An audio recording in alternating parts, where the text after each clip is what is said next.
İsmin anlamı.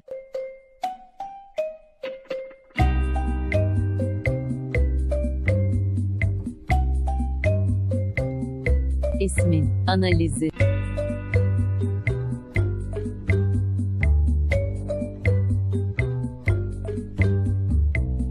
İSMİN istatistikleri.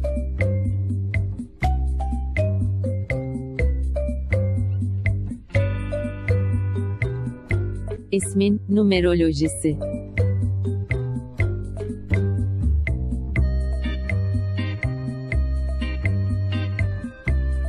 İSMİN caiz mi?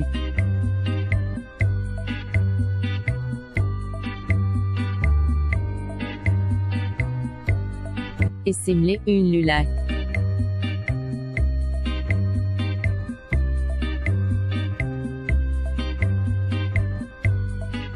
İSMİN efsi değeri.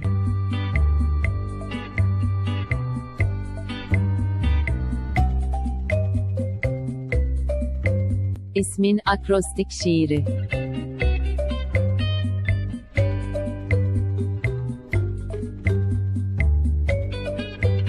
İSMİN Arapça yazılışı.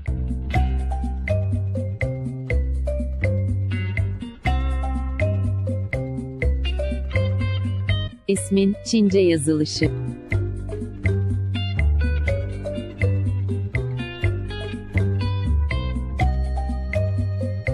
İSMİN Mısırca yazılışı.